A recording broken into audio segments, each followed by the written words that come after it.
नमस्कार दोस्तों, स्वागत है आपका अपने YouTube चैनल सत्येंद्र क्लासेस में।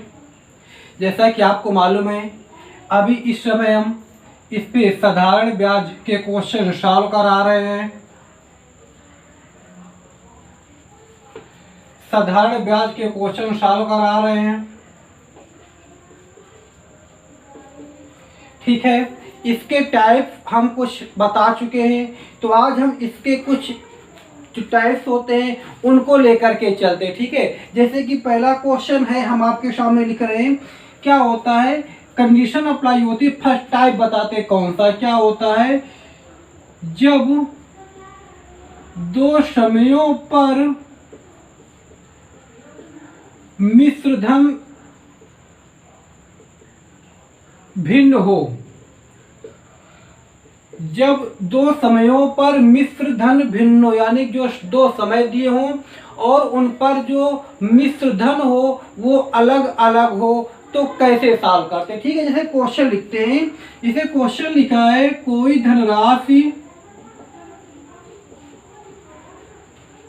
धनराशि 3 वर्षों में 2800 रुपया तथा 5 वर्षों में 3000 रुपया हो जाती है। 3000 रुपया हो जाती है। ब्याज की वार्षिक दर क्या है?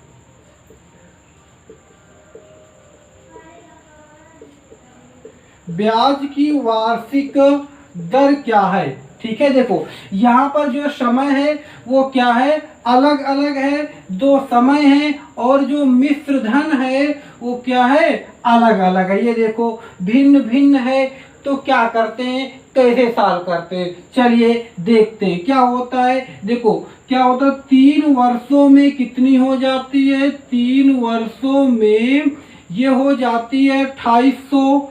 अब देखो कोई राशि है, हमने पहले जमा किया और फिर हो गया, यानी कि वही तो हो रही है, यानी कि उसमें ब्याज भी जुड़ रहा है, ठीक है। 3 वर्षों में हो जाती है 2800 और 5 वर्षों में कितनी हो जाती है, 5 वर्षों में हो जाती है 3000। ये देखो, तो इधर टाइम कितना बढ़ रहा है, 2 वर्ष। और यहाँ पे जो अमाउंट है वो कितनी बढ़ रही है, 200। 3000 से 2800 माइनस करेंगे 200 आएगा। तो 2 वर्षों में जो ब्याज है, अब देखो मूलधन तो एक रहा होगा, वही तो बढ़ रहा होगा ना। तो 2 वर्षों में जो ब्याज है कितना मिल रहा है, 200। और जब 2 वर्षों में 200 है तो 1 वर्ष का क्या होगा, 100, क्योंकि साधारण ब्याज प्रत्येक वर्ष बराबर बराबर होता है, ठीक है। अब यह 2800 रुपया है, इसमें 3 वर्ष का ब्याज जुड़ा है, ठीक है। 2800 रुपया है, इसमें 3 वर्ष का ब्याज जुड़ा है। तो जब 1 वर्ष का 100 रुपया है तो 3 वर्ष का कितना होगा, 3 वर्ष का होगा 300। तो ये जो 2800 रुपया है, इसमें 300 रुपया ब्याज जुड़ा है, ठीक है। मान लो जो ये 2800 रुपया है, इसमें क्या है, मूलधन प्लस एसआई जुड़ा है, ठीक है। अगर हम इसमें से 300 माइनस कर दें, 2800 से 300 माइनस कर दें, तो बचेगा मूलधन कितना, 2500, है ना। 2500 बचेगा ना, मूलधन कितना बचा, 2500। अब देखो पूछा है दर कितनी है, ठीक है। अब तुमको मालूम है कि जो रेट होती है, जो पहले वर्ष का ब्याज होता है वही रेट होती है। तो पहले वर्ष का यानी 1 वर्ष का, 1 वर्ष का ब्याज कितना है, 100। तो 100 लिखिए। और ये किस पर मिल रहा है, मूलधन पर मिल रहा है ना, तो बटे 2500 लिखे, यानी कि 100 2500 कितना परसेंट है, परसेंट लगाने के लिए 100 से मल्टीपल करते हैं, 0 से 0 कट गए, 25 चौको 100, आंसर मिल गया 4%, ठीक है। दर कितनी आ गई, 4%। चलिए बात समझ में आई ना। अगर स्क्रीनशॉट लेना चाहते हैं तो ले सकते, ठीक है। इसका अगला क्वेश्चन देखते हैं, ठीक है। इसी टाइप का एक क्वेश्चन और देखते हैं और क्लियर करते हैं, ठीक है। चलिए इरेज करते हैं।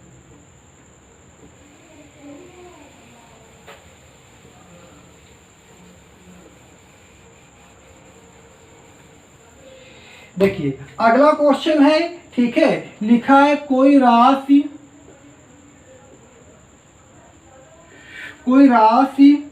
साधारण ब्याज की दर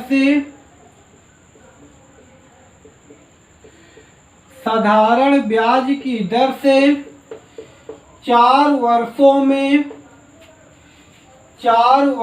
में कितनी हो जाती है, 2600 रुपया,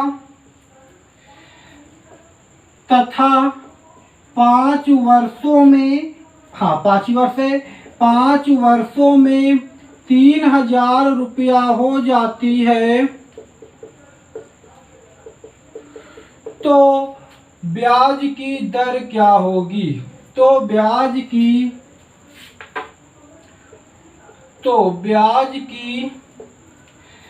दर क्या होगी।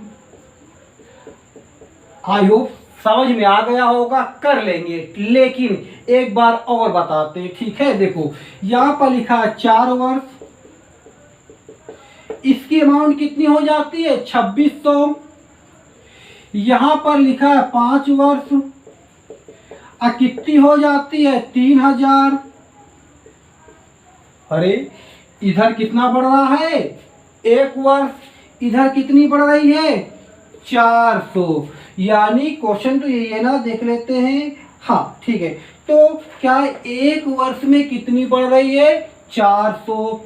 और यहाँ पर जो 2600 रुपया है, ये कितने वर्ष का है, 4 वर्ष का। और 1 वर्ष की 400 है।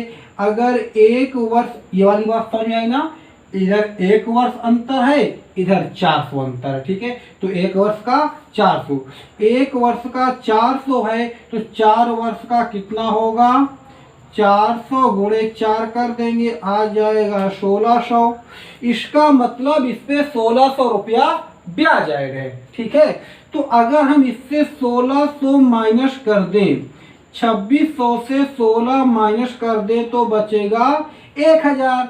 1000 क्या होगा, मूलधन, इसी पर ब्याज मिला होगा, और ब्याज 1 वर्ष का वही दर होती है ना, उसी का परसेंट निकाल लेंगे। 1 वर्ष का कितना है, 400, तो 400 1000 का कितना परसेंट है, देख लेते, ठीक है। अब देखो अगर यहाँ पे मूलधन पूछता तो मूलधन भी मिल गया था, है ना, एक साथ 2 चीजें मिल जाती हैं, मूलधन भी मिल गया था, मूलधन पूछता है तो 1000 होता, दर पूछ रहा है 400, क्या है, ब्याज 1 वर्ष का, किस पर मिला है, मूलधन पर, बटे 1000 और 100 से मल्टीपल करते परसेंट लगाने के लिए, 0 से 0 कर गया, ये 0 कर गया, आंसर क्या गया, 40%। रेट कितनी थी, 40%।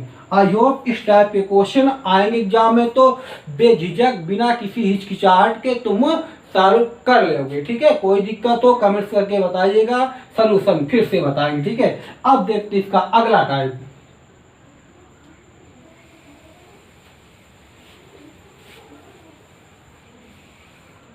अगला टाइप देखते हैं क्या लिखा है, जब साधारण ब्याज मूलधन का कुछ संख्या दे दी, ठीक है, मान लिख दिया x बटे y गुना है, ये दे दे, क्या दे दे, जब साधारण ब्याज मूलधन का x बटा y गुना है, उस कंडीशन में उस टाइप के क्वेश्चन कैसे सॉल्व करते हैं, देखते हैं, ठीक है। चलो पहला क्वेश्चन देखते हैं क्या लिखा है। लिखा हुआ है किसी धनराशि पर 6 वर्षों का साधारण ब्याज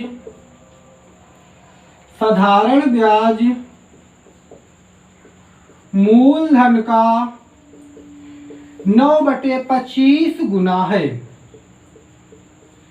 9/25 गुना है, ठीक है। तो क्या पूछा है, तो दर क्या होगी, प्रतिशत दर क्या होगी। ठीक है, इसको फार्मूला के बिना सॉल्व करते हैं। अगर फार्मूला सॉल्व करना हो तो कमेंट्स करके बताइएगा, फार्मूला से भी आपको सॉल्व करा देंगे। बार बार आपको नंबर देती है, हमारा व्हाट्सएप नंबर है। कभी भी कोई भी क्वेश्चन देखते हो समझ में नहीं आता है तो तुरंत मैसेज या व्हाट्सएप करके हमसे पूछ सकते हो। ठीक है, चलिए देखिए इसको बिना पहले फार्मूला के। देखो लिखा है कि जो साधारण ब्याज है वो मूलधन का 9/25 है, यानी कि ये क्या है, साधारण ब्याज, ये क्या है, मूलधन। ठीक है, तो 6 वर्ष में 6 वर्ष में मूल जो ब्याज है कितना मिल रहा है, 9 रुपया। और ये क्या है, मूलधन है। मूलधन इसको भी रहने दो, यहाँ पे लिख देते हैं मूलधन। ठीक है, क्या है, मूलधन। जब 6 वर्षों का 9 रुपया है तो 1 वर्ष का निकालते हैं, क्योंकि उससे रेट बड़ी इजली निकल आती है। तो 1 वर्ष का क्या होगा, 9/6। तो 3 से काट देते हैं, 3 3 जा 9, 3 2 जा 6। आ गई जो ब्याज है 1 वर्ष का कितना आ गया, 3/2। यही रेट होती है। ये निकाल लेते हैं कि ये किस पर मिला होगा, मूलधन पे मिला होगा, क्योंकि जो साधारण ब्याज है हमेशा मूलधन पे ही तो मिलता है यार, उसमें क्या है। ठीक है, तो ये किस पर मिला है, इस पर मिला है। तो ये देखते इसका कितना परसेंट है, तो 3/2 25 इंटू 100। ठीक है, 25 चौको 100, 2 दूनी 4 और 2 तिहाई 6, कितना आ गया, 6%। समझ में आई ना बात, क्या कहना चाहते हैं। देखो कुछ नहीं है। ठीक है, ये साधारण ब्याज था, ये मूलधन था, 6 वर्ष का था, 1 वर्ष का निकाल लिए, 1 वर्ष का निकाल लिए। वो देखते हैं कि मूलधन का कितना परसेंट, आपका आंसर आपके सामने कुछ ही सेकेंडों का क्वेश्चन है। ठीक है, चलो इसी टाइप का एक क्वेश्चन और देखते हैं। जब वहां पर रेट और टाइम इज इक्वल होते, यहाँ पर तो इक्वल नहीं है ना, रेट टाइम दे दिया, रेट नहीं दिया। ठीक है, लेकिन जब टाइम और रेट इक्वल हो तब क्या करते हैं।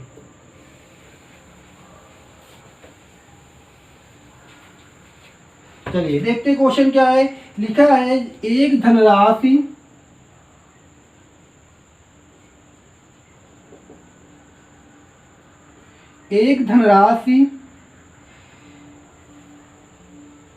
पर साधारण ब्याज मूलधन का 1/16 है। यदि ब्याज की दर और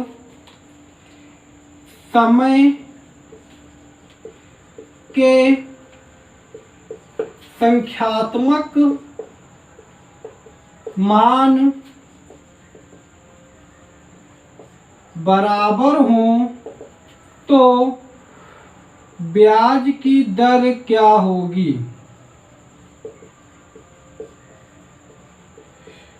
ब्याज की दर क्या होगी। ठीक है, कह रहा है कि अगर जो समय है और जो दर है वो दोनों आपस में क्या हो, बराबर हो। अगर दर आर है तो टाइम भी कितना होगा, आर, क्योंकि यहाँ पर क्या है, बराबर हैं। अब मालूम है कि टाइम और इसका रेट का दर का मल्टीपल करने से हमको इंटरेस्ट मिल जाता है, ब्याज मिल जाता है। तो हम जब इनका मल्टीपल करेंगे तो क्या आएगा, r²%, क्योंकि इसमें परसेंट लगा होगा ना। ठीक है, अब देखो r क्या हो गया, ब्याज हो गया। और यहाँ पर ब्याज कितना है, 1/16। ये ब्याज इक्वल नहीं हो जाएंगे, इक्वल हमने कर दिया। फिर देखते हैं जब ये परसेंट हटाएंगे तो 100 से डिवाइड करते हैं, मालूम है हमने लिखा, ये देखो लिखा इक्वल 1/16 लिखा। और जब ये इधर यहाँ पर अपान में इधर आएगा तो मल्टीपल में होगा। ये हमने लिख दिया r² बराबर 1/16 इंटू 100। और जब इधर से स्क्वायर हटाएंगे तो ये रूट में आ जाएगा, तो r इज इक्वल 1/16 इंटू 100। 16 है यहाँ पर ना, देखो 16 है, सॉरी हाँ ये देखो 16 है, सॉरी। ठीक है, तो अब यहाँ पर क्या है, 16 है। तो अब ये 100 किसका स्क्वायर होता है? 10 का। ये किसका है? 4 का। तो 1/4 इंटू 10, इसको सॉल्व करेंगे तो आएगा 10/4, मतलब 10/4, 4 दूनी 8, शेषफल 2 और 2 4, अब फिर 2 दूनी 4, तो आ गया 2 सही 1/2, तो आपका आंसर हो गया। ठीक है, चलिए हम इसका एक और अलग टाइप देखते हैं। ठीक है, ये था जब साधारण ब्याज मूलधन का x/y गुना हो। अब देखते हैं अगला टाइप। अगला टाइप देखते हैं जब साधारण ब्याज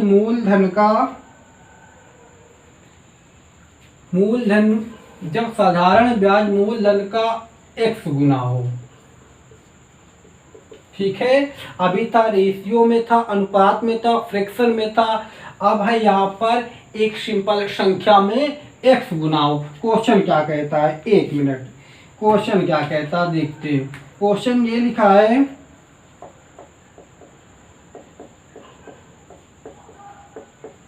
साधारण ब्याज की किस वार्षिक दर से कोई धनराशि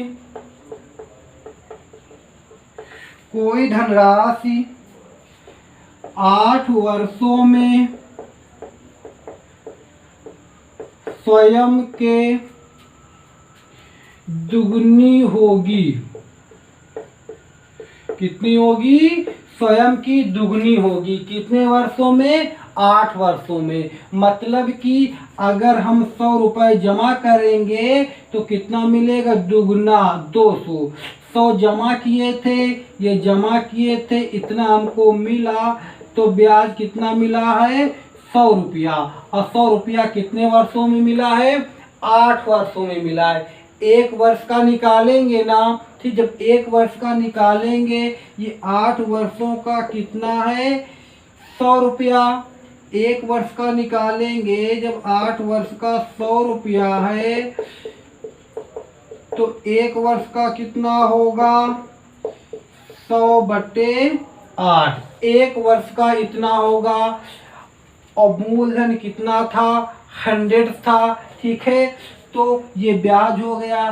किस पे मिला? 100 पे मिला है। या सीधा सीधा ये समझ लो, कुछ भी नहीं करना है इस कंडीशन में। जब मूलधन 100 रुपये हो, कुछ नहीं करना है, इसी को सॉल्व कर लेना, आंसर आपका मिल जाएगा। ठीक है, तो 8 एक कम 8 बचेगा 20, 8 दूनी 16, फिर हो जाएगा कितना? 40 पॉइंट रख के 40, 8 पंचे 40, आपकी क्या आ गई? 12.5% आपकी रेट आ गई।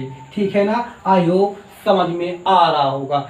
ना आ रहा हो तो कमेंट करके बता दीजिएगा। चैनल को लाइक और सब्सक्राइब शेयर भी कर दीजिएगा, थोड़ा इससे हमारा भी मनोबल बढ़े। ठीक है, चलिए देखते अगला क्वेश्चन। ठीक है, नोट करना हो तो नोट कर लीजिए, स्क्रीनशॉट लेना चाहते हैं तो ले लीजिएगा।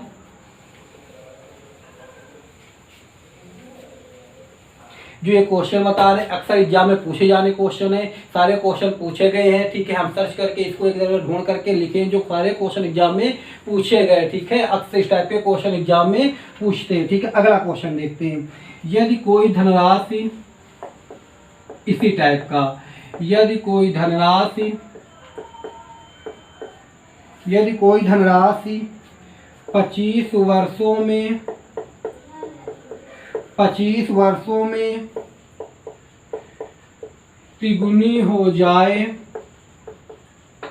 यदि कोई धनराशि 25 वर्षों में तिगुनी हो जाए, तो साधारण ब्याज की दर क्या होगी? साधारण ब्याज की दर क्या होगी?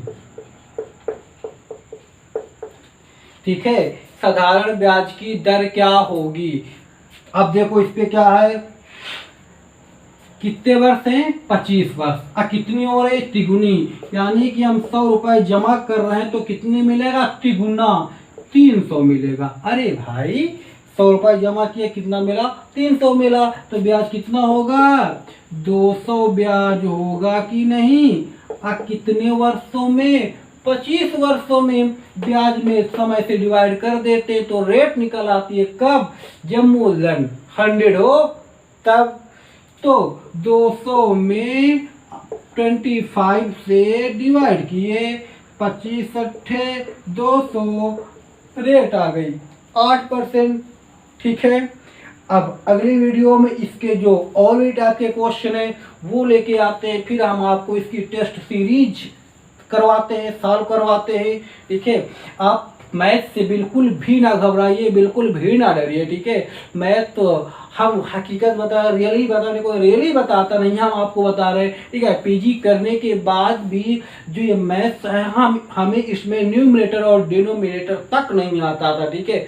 बट क्या हुआ, हमने मेहनत की, कोशिश की और मैथ पढ़ा रहे आप लोगों को। इसलिए मैथ से कभी ना घबराइए। कोई दिक्कत हो तो कमेंट्स करके बताइए।